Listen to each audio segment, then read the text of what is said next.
Hello and Merry Christmas. Welcome to a Classic Comics Christmas Eve livecast. Want to thank everyone who takes the time to stop by and listen in, both during the stream and on the rewatch as well. Got a lot of things to cover this week. There's no one huge story like there's been the last couple of weeks with the reboot of the DC Extended Universe, but there's a lot of stories that have spun out of that, and it looks like there's going to be some ripple effect. Let's call it that. So before we get to that, though, okay, I want to share this first. This is a story that grabbed my attention. Hollywood Outlook extremely bumpy for 2023. And this is from Variety. Let me bring that up a little. All right, so fasten your seatbelts. Hollywood is in for a bumpy ride in 2023. With the economy once again on the brink of a recession and cutbacks hitting hard all over town, the entertainment industry is bracing for more challenges in the year ahead. Among the many question marks for 2023, will the movie business revive to pre pandemic levels? When will the high drama at Disney and Warner Brothers Discovery settle down? And how viable is streaming as a business model for legacy media companies anyway? In an ordinary year, Will Smith's Oscar night slap of Chris Rock might stand out as a signature event. But that onstage incident, as shocking as it was soon overshadowed by two seismic developments. In April, the Warner Brothers Discovery merger closed, paving the way for a series of changes under new boss David Zaslav, while Wall Street darling Netflix disclosed its first subscriber loss in a decade, prompting a massive stock slide and general freak out about big bets placed on streaming as the wave of the future. In November, Disney's board of directors stunned Hollywood when it ousted embattled CEO Bob Chapek. Oh, hey, hello, Derpy. 501st. Thanks for stopping by. Let's see. So in November, the Disney board of directors stunned Hollywood when it ousted embattled CEO Bob Chapek and reinstated Bob Iger to the top perch. So, Derpy, I'm just going over some entertainment business headlines. I'm going to talk about James Gunn here and about the rebooting of the DCU. So, Iger quickly undid some of his successor's corporate realignments and set about mending relationships with a rattled creative community. Nerves are far from soothed around town as the holidays get underway, however.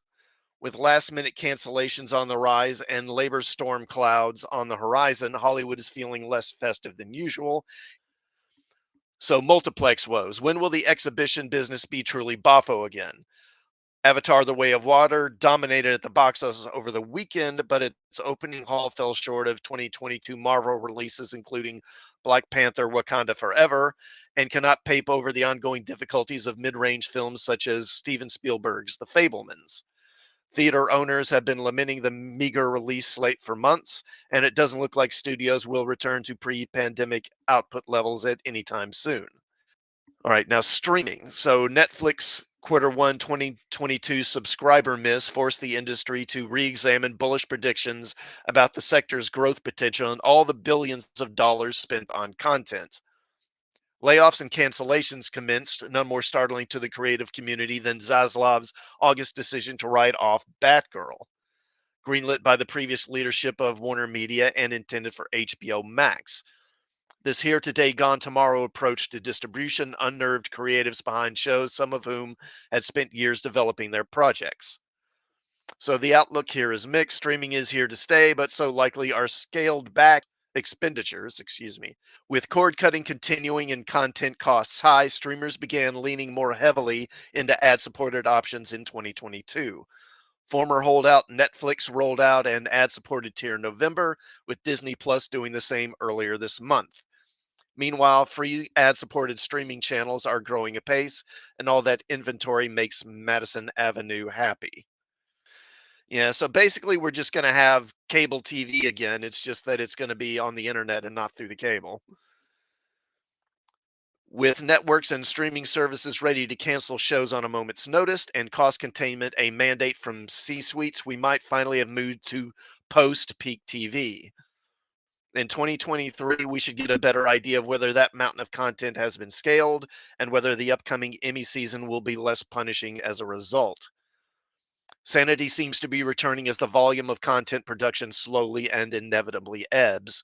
And that's another thing. I think that you're going to see the amount of content and the amount of money that these streaming services have been just pouring into creating streaming shows.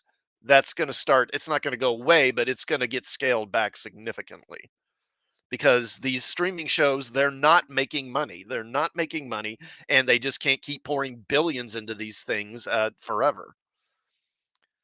All right. Wither Me Too. So, a series of court cases involving sexual assault have many in Hollywood wondering about the future of the Me Too movement. A Los Angeles jury has convicted Harvey Weinstein on 3 counts of sexual assault. But earlier in the year, a jury sided with Kevin Spacey in a $40 million civil lawsuit. Danny Masterson's rape trial, which could have put him behind bars for 40 years, ended in a mistrial. Meanwhile, Louis C.K. won a Grammy in April.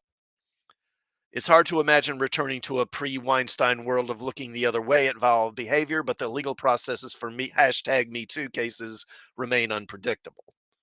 All right. Oh, Lord. So the Duke and Duchess of Sussex made headlines this year with Meghan's revealing interview with Variety in October and with the December release of Netflix's Harry and Meghan docuseries. All that buzz generated a quick season 2 pickup. So, what's the next frontier for 2023? Producing scripted series and features? One bullish Variety staffer sees the pair adding Oscar nominated to their list of credits in the future. God help us. Oh, those two can't go away quick enough.